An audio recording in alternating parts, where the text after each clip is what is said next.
Good morning, everybody. It's Mark Gilbert here, and happy to be with you again on the New Thought Media Network's Saturday morning Science of Mind conversations. And it's great to be joining you again this morning. It's a beautiful morning here where I'm coming to you from the Denver, Colorado area in the USA. But good morning to you, and good afternoon and good evening if you're somewhere else in the world where the time is a little bit different. I'm glad that you're joining us this morning. What we're going to be doing this morning is going through chapter 20 of the Science of Mind textbook, which is the chapter entitled What the Mystics Have Taught. What the Mystics Have Taught. And it is my favorite chapter in the whole textbook.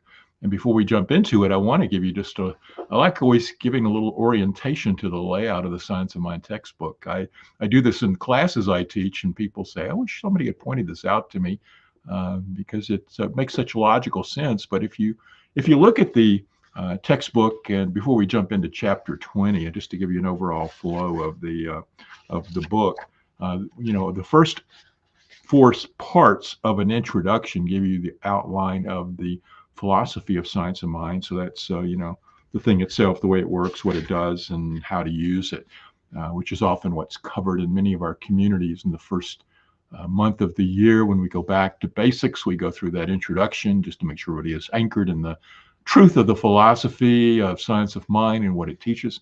But it's when we get into parts 1, 2, and 3, and 4, and the chapter we're starting today is the first one in part 4 of the book. There is a logical flow to it.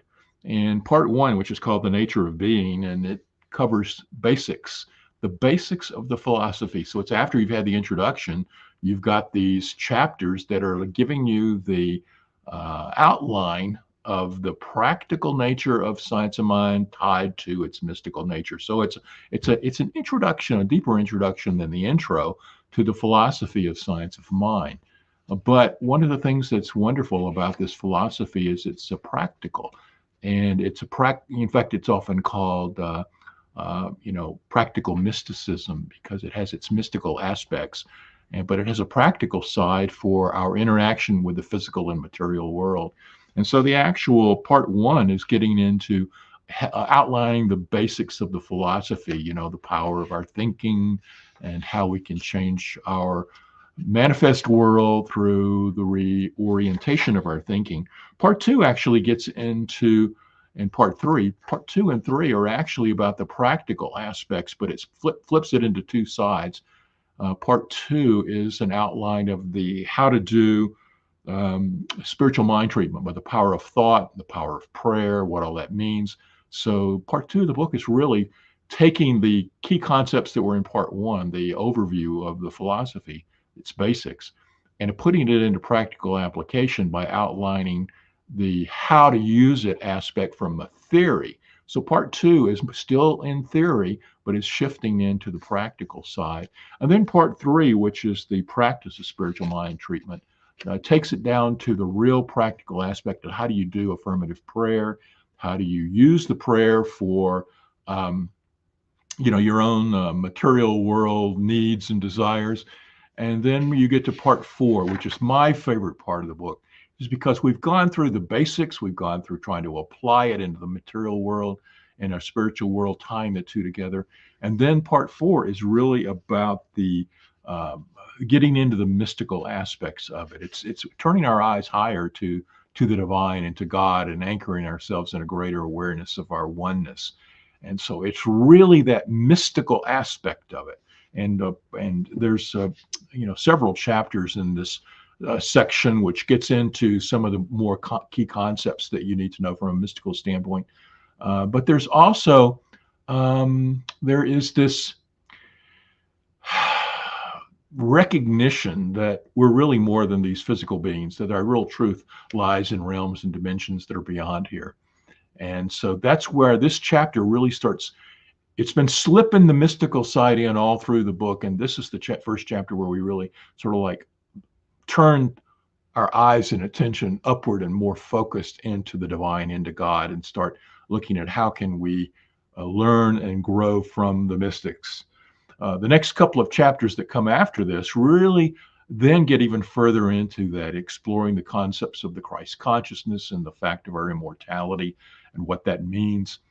Then as the book sort of concludes, you have a lot of other stuff in the book. Just to acknowledge that there's a whole section after the main part of the book that gets into the teachings of Jesus and tying it to science of mind, getting into some sample meditations and the wording that you can use for affirmative prayers, and then into the charts and the glossary, and where you can go deeper into the philosophy.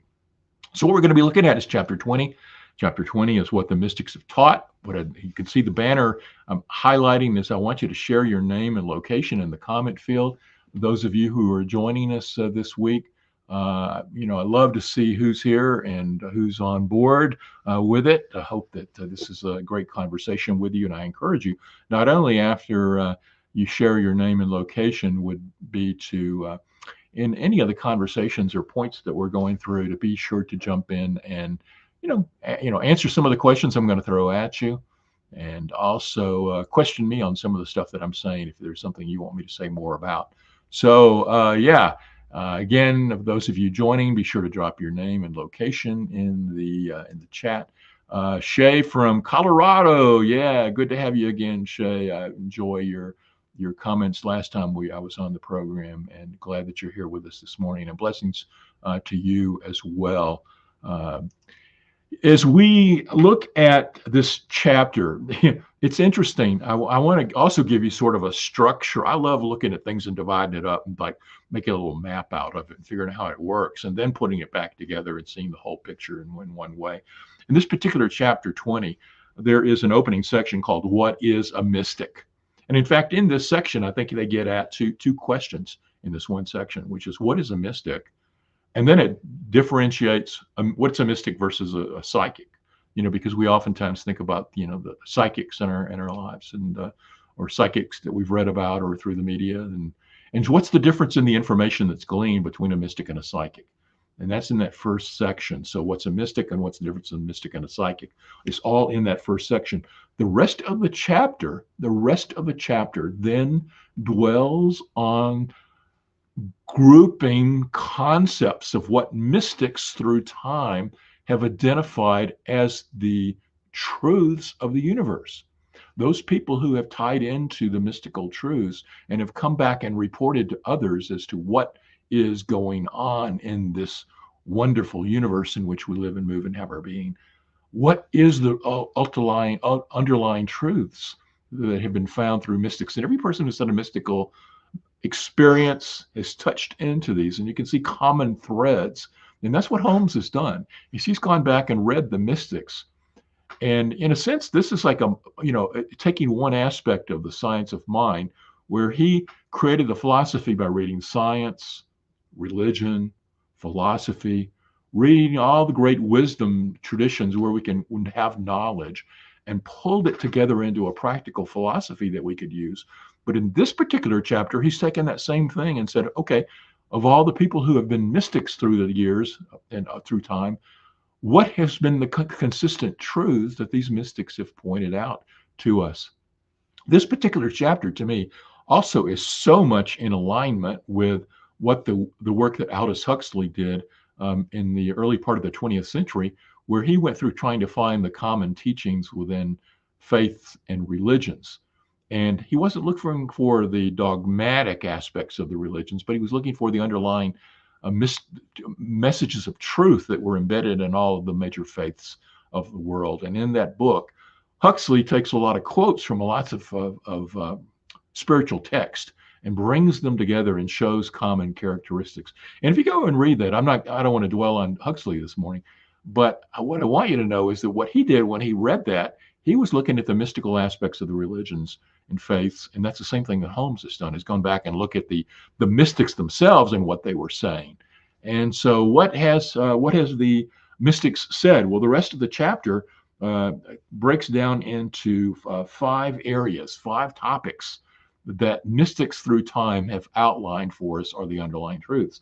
And just jumping ahead to outline them, there it's unity, individualization or individuality, ultimate salvation for all, the process of evolution that we're going through, and the experience and tapping into consciousness or having that illumination experience. So those 5 characteristics of unity, individuality, salvation, evolution, and cosmic consciousness are the 5 topics of themes that he saw within the thinkings of the mystics through the years. So this opens up, going back to the very first question, what is a mystic?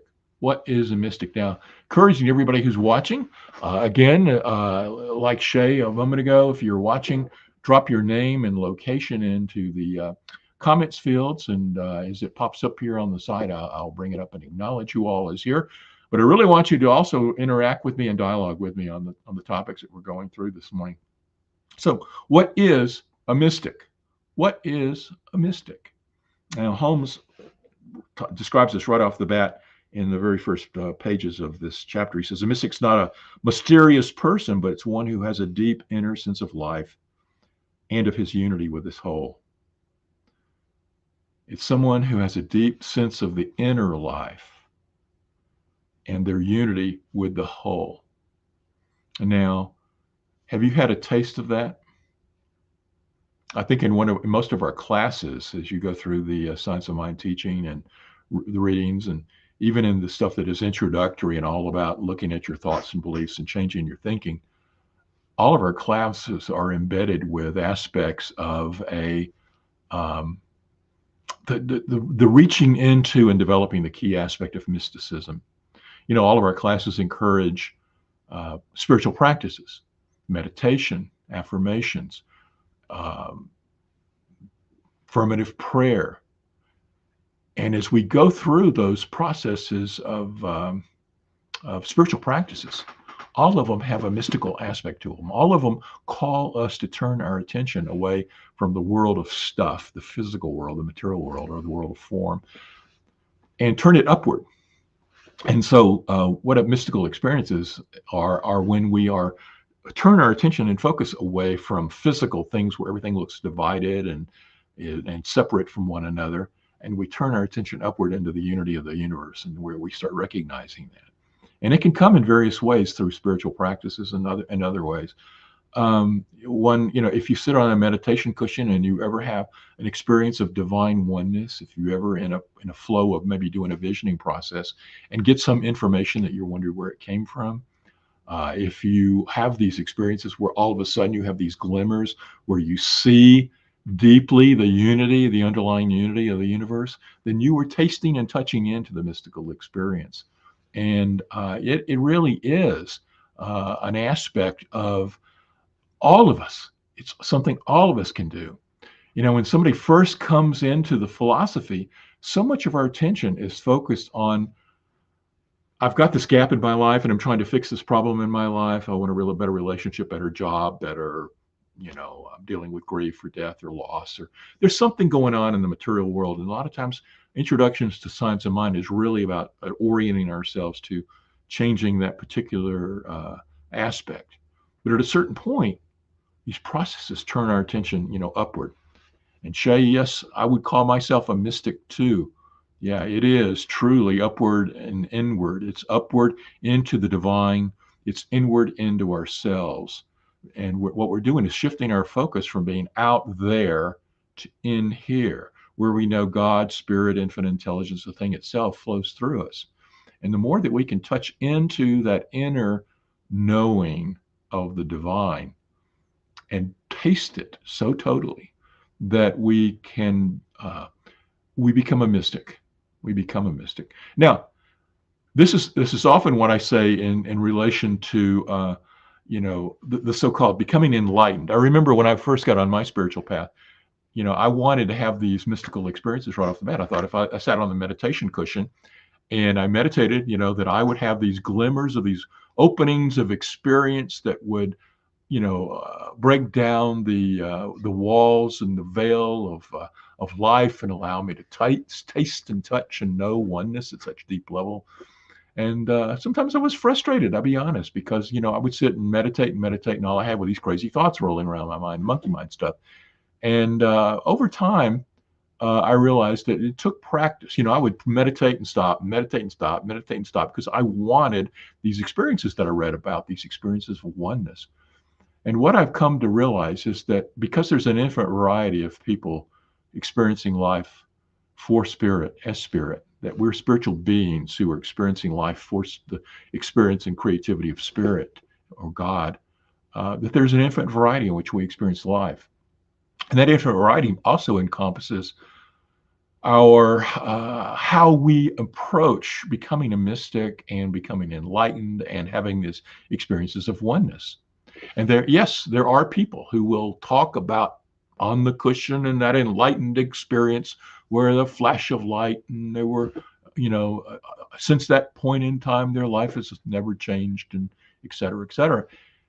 But what I've found through the many years of studying this philosophy and being on the spiritual path actively is that those people who have those flash of illuminations are fewer than the number of people who, through a steady process of practice and plodding along, start opening themselves to the awareness of oneness, to where it becomes more and more routine. It's much like building a muscle.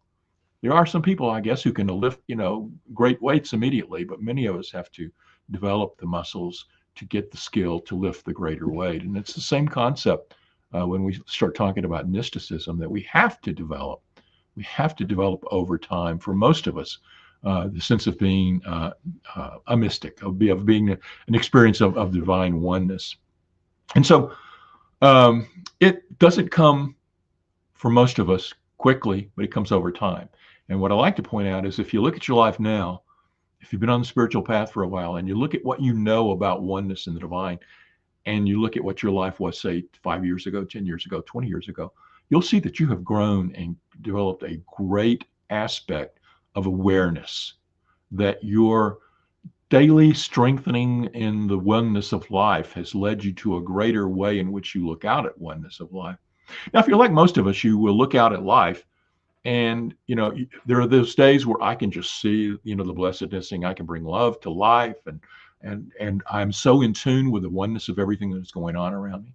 And there's other days that something happens, and I am back mired in the world of effects and giving my power to stuff that's going on in outer life, and I lose the connection and have to get back on the meditation cushion. And there's a famous quote by the Dalai Lama that I'll paraphrase it, but he basically said that he meditates and spends so much time in meditation every day, but when he knows he has a very busy or hectic schedule that's going to be testing him that day, he has to get up and meditate longer, anchor himself into the oneness at a deeper level to help him navigate the day's events, knowing that they have the ability to suck you out of the sense of oneness and put you into a state of, a victim to life out there. So the more he would get up and meditate more on those days so that he could stay anchored in the oneness. And it's very similar for us. Yeah, that we have to take practice and really encourage everybody who's listening to these words, whether now or on the recording, is to continue those practices, because what you're working towards is not to be a mystic that lives in a cave and is separate from the physical world, but someone who knows oneness and still lives in the physical world from a sense of oneness. And that's what Science of Mind is really, why it's a practical mysticism, is because it calls us not to go sit on a mountain or live in a cave or an ashram, but to understand and feel that sense of oneness and come back and employ that oneness into our lives and help create a world that works for everybody. Help others to awaken to that experience, much like in the bodhisattva concept in Buddhism, where it's someone who becomes enlightened but doesn't leave the world, but stays in the world to help others become enlightened. That's what we're all here to do. Yes, Shay, you've had these experiences on a daily basis. It is a practice, decades in the making. I am blessed. And I am blessed too. And I got to say, it's decades in the making as well. I just was talking about that, having to look back on my life. There's times when I could, there were times I was frustrated on the meditation cushion, but then there were a couple of times where I had to open up to seeing meditation differently. And so instead of when thoughts came through and feeling upset because I'm having monkey mind talk to me, well, sometimes I had to go, wait a minute, where's this thought coming from? And sometimes I recognized it was wisdom that was coming flow. In fact, I was back in many years, maybe 20 years ago, I was doing a lot of writing, and I would get on the meditation cushion when stuff would come through. I'd say, that's some pretty good stuff. And I would get out of meditation and go write stuff down because I was recognizing I was getting this stuff from somewhere else, that it was, intuitive wisdom that was flowing through me. I've had other experiences, it can be in meditation. It can be in nature. I've had experiences in nature where there's this vast experience of oneness that comes over me. I've had some beautiful experiences in dreams. If you've ever heard or know about lucid dreams, I've had experiences of deep interconnected oneness in lucid dreams. And, one of the key funny things is that, you'll have these moments where, and what's a lucid dream? A lucid dream is simply where, a lot of times we're going through a dream like we're a player in a play, we have no control over it. A lucid dream is where you bring into a conscious awareness that you're dreaming. And in the moment that you have conscious awareness, you recognize that you have choice in the dream. Most of the time, we don't feel like we have choices. We're just sort of like going along in a flow like in a movie. But when you have a lucid dream, all of a sudden you realize you have choices. And I remember one time where I was in a lucid dream and I felt like, I wonder what would happen if I stuck my head through this wall. And I did that. And there's a vast interconnected universe of space and stuff opened up, and it was just, it's like overwhelming to the point that it woke me up. And so the point here is that these mystical experiences or divine taste of oneness can come in so many variety of ways, and we think it has to show up in one particular way, but it is it can come in a multitude of ways. It can come in a multitude of ways. So what's a mystic again? It's somebody who has this inner sense of life and awareness of their unity with the whole. Holmes also writes that a mystic's one who intuitively perceives truth and without mental process arrives at spiritual realization. The way I kind of like to describe this, and I use many sort of metaphors for it, is that we live in multiple realms at one time. We live in this physical realm, the physical world that's in front of us every day, and demanding our attention. But every day we're also in our world of thought. And a lot of people like to want to think, well, thoughts are just ideas and concepts that are floating around in my brain, inside the skull. But actually, thoughts and consciousness, they transcend yourself, and they're in the world of the non-material. And so we live in the physical world and we live in a mental world, and we're continuously living in those two. But we also live in a spiritual world that's higher, and it's sort of like it looks like a 3-layer cake: physical world, mental world, spiritual world. If you want to look at it that way. But actually, it's gradations. It's like vibratory levels where we live in physical form, and physical form is divided into lots of vibrations, and the non-material realms are divided into lots of vibrations. And this is probably more than we want to get to in this particular video today. But what I want you to see is there's a stratification and we in our mental realm are in the middle. And we have a direction where we can turn our attention. We look downward into the physical stuff. We can learn upward to the spiritual stuff.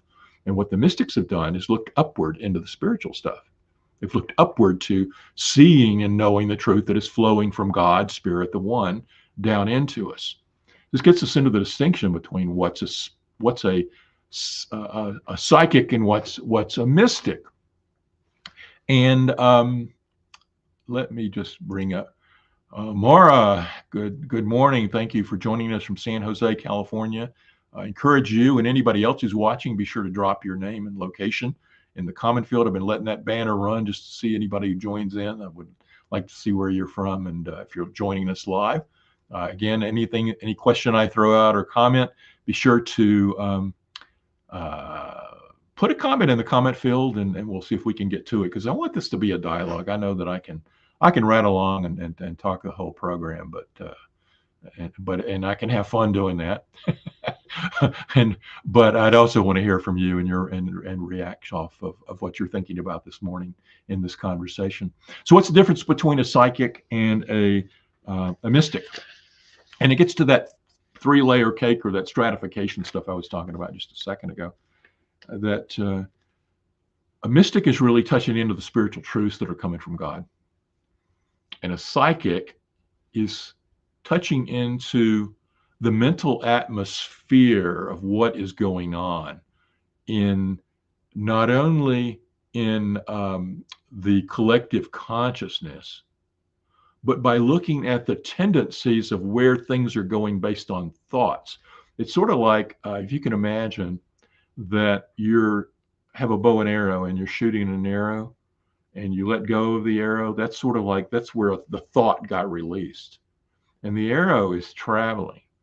And assuming that nothing gets in its way to change it, we can sort of project outward where on the target it's going to hit.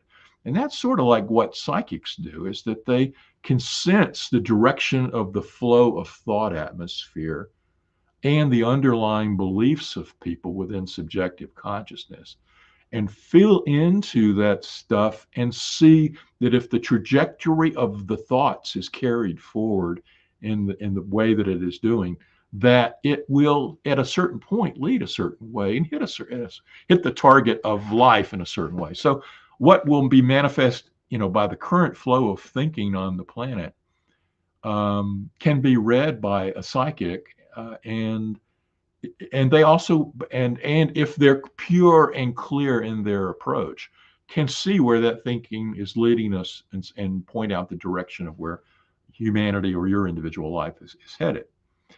Now, the other thing that one of the things we can see in that is it's reading current thought.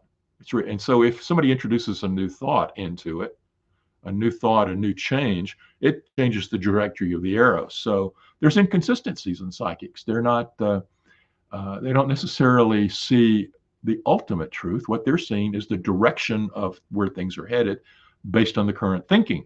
So they're reading subjective tendencies, and they're also bringing their own thoughts and subjective beliefs into the concept. So, if I said a second ago, if they were purely psychic and reading it purely without interjecting their own mental thinking into it, they could project probably fairly clearly, but that can always change based on new thoughts and new directions within the collective consciousness and individual consciousness.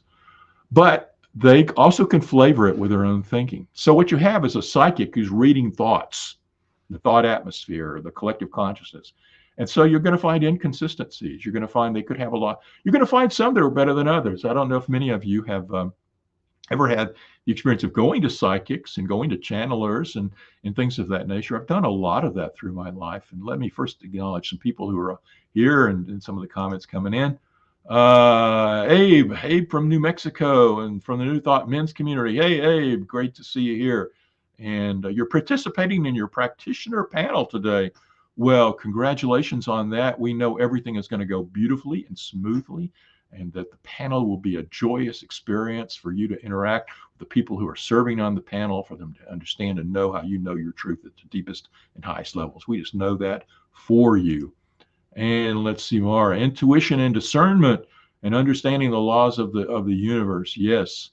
And it's really, a mystic is one who is who's tapping into the intuition, because we all have intuition. We all can feel like when I was talking about sitting on the meditation cushion a moment ago and having thoughts come through, and where'd that come from? That was intuition. That was intuition who was allowing myself to feel. When does that landline ever ring? More than once. Okay. So as I let that ring through, maybe that's an intuition coming in this moment, that there is a ringing noise that's reminding me that I'm telling something, or it's kind of jogging me into telling some sort of truth. Who knows? But in any case, what intuition does is it's allowing us to tap into the truth within the divine. It's not reading the thoughts, it's reading the truth. It's when we sit on the cushion and something comes through, or we're in daily life and all of a sudden we have a thought of a wisdom that comes through. And applying the discernment to know the truth. That's such a key thing, because a lot of times it's like if any of you have done visioning process, which is something taught in many of our classes. One of the common complaints that people go is that when I'm visioning, and what visioning is you're going through a meditation where you're basically asking questions and getting information. So it's sort of like a download from the universe on truth. But there's an easy, when you're first starting to do it, you go, am I just coming up with this myself because that's what I want to hear? Or is this really truth coming through me? And a lot of us have those questions when we first start visioning, or any kind of process when we're listening to intuition, to go, is it really ultimate truth, or is it just me trying to convince myself this is what I want to hear? And it takes time and practice. And over time, you start learning the discernment between what's true intuition and what's you trying to flavor your thoughts and directions on something. So that's a really key point. Shay, you're both a psychic and a mystic. Comes in handy. I think we all are. If we don't want to necessarily acknowledge our psychic experiences, but I think we all have psychic experiences. There's plenty of times where I just can sort of like, I can tell where thoughts are going and where it's going to lead, and what's about to happen, and and I know that it can always be changed. I've had psychic dreams before, premonitions, and things like that. And I think a lot of times, for me, the discernment is psychic stuff often comes in specificity of the world of form, giving us information on what to do in the world of form, whereas at a minute level, whereas to me, intuition is really has a higher aspect to it, a more what's best for the overall whole nature to it, what's best for my expression and my ultimate purpose in my life. And there's a discernment you start recognizing that, between your psychic experiences and your intuition experiences. Mara, without projecting their own thoughts. Yeah. It's if you're a mystic, you're tapping into the wisdom, and you can then take that wisdom and do stuff with it.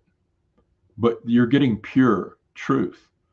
Whereas in the psychic stuff, as we talked about a moment ago, is really when you're reading subjective thinking. It is can be flavored by your own thoughts, and then it's often given to people who then use it with their own thoughts. Hey, I agree with you on that. Let's see. Shay, I receive direct intelligent information from the universe, not just the flow of thoughts. It's amazing. Yeah. The more you do it, the more you get it. And if you got to trust yourself, you got to get that discernment stuff that Mara was talking about a moment ago. And over time, when you build up the discernment, and you realize the information that you're getting is really a direct aspect of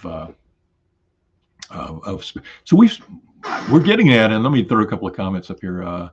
Spirit on the main line. Okay, like that. And yes, and synchronization. Yes, the whole aspect of the life lining up for you. I'm going to riff on this for a second. There's a famous Hermetic saying, "As above, so below; as below, so above." And what that Hermetic teaching points to is the fact that there is an alignment between, again, spirit, mind, matter. Spirit, mind, matter. As above in spirit. Can we manifest that? Spirit's given us the guidance through intuition into the mental realm for us to understand it, so that we can use the power of our thinking to manifest the life that is desired, a higher vision for our lives. And synchronization is bringing ourselves into synchrony. This is an awful, if you go back and read Ernest Holmes and his concept of harmony as being in the divine flow. We always hear in the work of Abraham Maslow and and others who, in the state of self-actualization, that one of the things that comes in higher states of consciousness is being in the flow where life is just flowing perfectly. That's what the Course in Miracles talks about, is that miracles can be created. Just miracles become the norm, and all of this is pointing to the fact that when we can bring our awareness into alignment with the divine truth, what the mystics see is that we can then we turn our attention and focus and thoughts in that, and know that we can manifest it into our life, and all of a sudden things just magically start appearing for us, and we're in that synchronization, and we start seeing weird coincidences coming up. That was the point of what the Celestine Prophecy book 25 years ago was about, finding these coincidences. But coincidences become the norm when you're in the flow, when you are in harmony. And we know when we're out of harmony because we have these gaps in our lives. Things, we feel discordant in our life, and we feel discordant in the physical, or either our thoughts and our physical are not aligning up to what we know is the ultimate greater truth for our life. And so it's sort of like playing a musical instrument, and you play two chords, and the two chords go together really beautifully, and then two chords that don't. And it's the same thing. Harmony is bringing chords together that play together, and it's bringing that sense of our thoughts and actions and manifestations in the world are in alignment with the highest wisdom of truth of the divine. God wants us to know love, unity, oneness, and know that we are whole, perfect, and complete, that the greatest and highest expressions of our life, that we have a unique talent to give in life. And when we can bring our truth into that and line up, then it starts flowing through our lives, and we have all of this. Yes, yes, yes, yes, yes. Direct communication with the divine. Yes, we can have that. That's what we're talking about. It's really touching into that and knowing that as this mystical level, in alignment with divine flow. And for our frequency, when we line up our personal frequency with that, we are getting into that harmony aspect of it. And we are truly, yes, God in action when we are doing that. Let me jump ahead and in the final few minutes and talk about moving beyond the concepts of what a psychic is, and the difference between a psychic and a mystic. What a mystic is, and the difference between a mystic and a psychic. What Holmes said, and I mentioned this at the outset, was that most of this chapter is really dealing with what are the concepts that mystics have said. People who have touched into this oneness, and anybody who is on here, when you have had mystical experiences, what were some of the experiences that you had?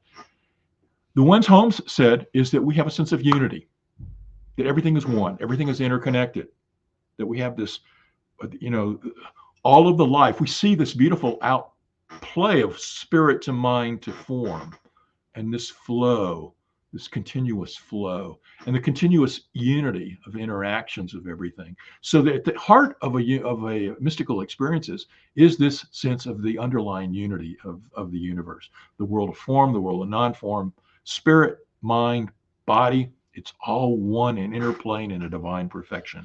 But the second concept they talk about is that they also recognize our individuality. Now that seems like a contrast. It seems like it is if everything is unity, how can we talk about it as an individual? Well, that's because, and Holmes liked to use the words, we were individualized expressions of the one. Individualized expressions of the one. So even though we tend to walk around and think I'm this individual Mark and you're this individual, Mara or Shay or others, whoever is on the line with us today, is yes, you are living an individualized life. And although there is a sense that you're separate and apart when you focus on the world of form, when you focus on the world of spirit and the non-material, you realize your unity and that you are playing out as an aspect of the one. So it's not an either or. And this is a hard thing when people first come into the philosophy to recognize, is that unity doesn't mean uniformity, that we all act alike. Unity in itself doesn't negate the fact that we have individual people acting in individual ways. That we're all here to express and to be expressions of spirit in the infinite variety in ways in which it can express in this universe. And the two go hand in hand, that we are spirit expressing as ourselves, but we're part of a divine unity that is all interconnected. And that is part of the great mystical aspects, that that interplay between individuality and universe. And just a couple of quick quotes. All of the great mystics have taught practically the same thing. They've taught about our divinity, but they've also talked about the marvelous relationship that exists between God and us. And this close union cannot be broken. In fact, he says that a sense of real completion can come only to the soul that recognizes its unity with the great whole. So those two key concepts that all these mystics have said. Everything is one, and we're individualized expressions of the one. That's something. The third concept that Holmes says is a common theme among all the mystics is that there's ultimate salvation for all. Now, this language, salvation, pushes buttons for a lot of us, because if you've come out of a Christian tradition, they teach that, we're all born as sinners and evil, and it's our, the point of salvation is for us to give over our acceptance that Jesus, the person, came here to die for our sins, and etc.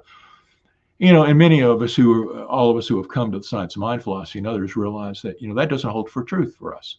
That Jesus was a great teacher. He was a great example. He was someone who came here to show us that we could do great things. That we were part of the unity, and that we were individualized expressions, but that there was a power of God within us that we could use. And that's what Jesus came to teach in his true Christian teachings. However, that sort of like got taken over by a lot of others, in the formation of what we consider Christian faith, and these days. But that's not that salvation word. When Holmes uses it, he's sort of like trying to hook in the Christian thinkers to recognize we don't need to saving. Salvation is already there. We don't have to accept someone else.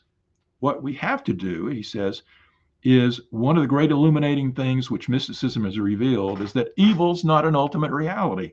It's simply an experience of the soul on its journey towards reality. So when you and I make mistakes in life, or we see people who are making errors in life, and we judge them as being less than whole in their and best in their expressions of what they're choosing in this moment, that's not a thing in it of itself, but it's a momentary aspect of misalignment of that person with their spiritual truths and making choices that are not in alignment. That's where they come back to sinning as being the old archery term. Again, archery is missing the mark. The mark is when our thoughts and actions are in alignment with our divine truth from spirit. But when they're not, we're missing the mark, and that's when we're sinning. How do we get salvation? Is to change our thinking to be more in alignment with the direction that our lives are really truly going, which is into the aspect of being one with all. Okay. The great mystics have taught that man should have no burdens and would have none if he turned to the one. That all of our burdens, all of our gaps, all of our things that are less than are all misguided thinking that can be adjusted, that as long as we can change our thinking. So the point of quote unquote salvation is within us. It's us changing our orientation and our thinking, not giving our power outwardly to the story that's going on in front of us in the world of form, but turning inward and upward towards spirit and aligning our thoughts and actions in that. And when we do that, that's what brings salvation to us. The fourth concept that he recognized that the mystics found, common theme, was the concept of evolution. And this was a great awakening for me when I was studying the science of mind. I sort of glossed over the evolution point, but and I've done a lot of writing and videos and things on that. And I just want to very quickly say that what the mystics realized is that spirit embedded itself into a creation in this world of form. So this whole world of conscious awareness, subjective awareness, and the world of form, the whole thing of spirit, mind, body, it's all God. Now, God didn't absorb itself into it, put itself into its creation, but didn't get absorbed by it. And it sits outside the creation, it's like God is in everything in the ocean, but God's also outside the ocean. So you get that concept. But it embedded itself into all of its creation. And so you and I are parts of the divine. And so you can think of this as that spirit created the universe and the world of form and allowed evolution, material evolution, but also spiritual evolution, to be moving backwards. This is the process of involution, spirit involving itself into its creation, and then allowing its creation to evolve back.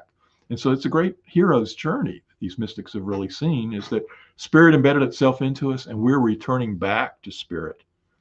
To me, the downward V and upward V that's in the science of mind symbol is always a good representation of that. Thoughts and involution of God and spirit into form, form evolving back to a recognition of its unity of the whole. And that's what he says evolution is. Quote, evolution is the awakening of the soul to a recognition of its unity with the whole. Evolution's played out in physical form. That's what Darwinian evolution is all about. But at a certain point, we're evolving in consciousness. And each of us are evolving now. And that's why we're moving towards a spiritual path, where we're opening to alignment and into illumination, because we're truly moving upward to knowing our unity, our unity. And so the process of evolution is a process of us returning home from that hero's journey out in the world of form, where we learn and grow through the experiences and come back and know our home from a greater level by the very nature that we've gone through this. And that's a message that the mystics all saw.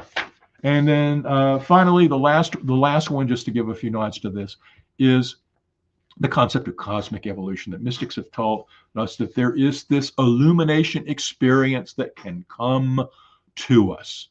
This is something we talked about earlier. What I wanted when I first sat on the meditation cushion, I wanted to jump to that cosmic consciousness illumination, but I've come to recognize that many of us, we have to go through a process to get there. But we do get there. We can get there. And all of these mystics have had this common experience of what it's like, the sense of the light and the unity and the individualized expression. All of them have had this. In fact, when we get into the further aspects, one of the later chapters in the book deals with the Christ consciousness and the very nature of knowing that God is within us, and that God aspect within us is that Christ consciousness. And that's what illumination brings. Illumination brings this awareness of the very nature of this divine aspect of our being. So, yes, let me see if I can get. There is only one of us. You are my reflection. That is so true. And you are mine, Mara. And we live and learn unconditional love and forgiveness. Yes, when we do that, when we learn that, we become into harmony. We become into alignment with our truth. You know, you can't help but know that when you know the truth and you look out at life and how all these people, including yourself, for so many times have been distracted by the world of form and all the things that are not going well and what we would desire, that you can't help but have your heart broken open for unconditional love for everyone, to recognize that we've all been there and gone through that experience. And when we see people making mistakes, to open ourselves to forgiveness. Forgiveness is not something that we are seeking from another. It's an experience within us of our just feeling a sense of, I've made mistakes, they've made mistakes. We all got sucked into the illusion of the reality of the world of form. It's not to say it's not real. It's real as form, as Holmes said, but we tend to give it its power. And when we see people acting in misalignment, sinning, as we talked about, all of us have done it. And so when we realize that in the vast unity of everything, we can't help but have love for all and forgive all when they've made mistakes. Yes. So knowing that we are love and joy. So each of us here on this call, each of you watching the video today, you are a mystic. And to the degree that you can turn your attention upward to spirit, to God, to the divine, the more that you can make your thoughts and your mental realm, your thoughts and your actions in the physical realm to be in alignment with the ultimate truth of the intuition that comes through you from God, the more you can live in harmony and create a world that's in harmony for yourself. Miracles appear, and you too can have that mystical experience. It's not, I want to say this very clearly. It's becoming a mystic or having a mystical experience is not an end goal. It's a process of ever becoming. We already are whole beings, perfect and complete in of ourselves. But as we move through our experiences as a human, spiritual being having this human experience, we are constantly in a state of becoming. We never arrive. We never arrive. We continuously grow and evolve, returning in our awareness to unity. So I thank everybody for listening and watching today. I hope this has been beneficial for you, and that you have had gotten some wisdom from this and something that you can apply in your life. Thank you for all of the comments that we have received. I got to do a little bit of closeout work here, and that is just to remind you, if you're interested in my teachings, here's my website, consciousbridge.com, where I put a lot of writing on there. You can also access from there links to my YouTube channel where I talk about a lot of these same concepts. Also join my mailing list there for my irregular newsletter, and you will find out interactions. Thanks for all your comments and questions today, and also encourage you that if you like the programming here on New Thought Media, please go to New Thought Media, ntmedia.org, and click on the donate button and continue to support New Thought Media. That's your contributions or how this network and these programs continue coming to you. And people like myself can volunteer our times to support you through the resources of New Thought Media Network. So, all of that being said, I wish all of you a wonderful day, wherever you are, whenever you're watching this, and know that you are having a blessed life, that you are loved, and you are love in and of itself. Thank you for watching.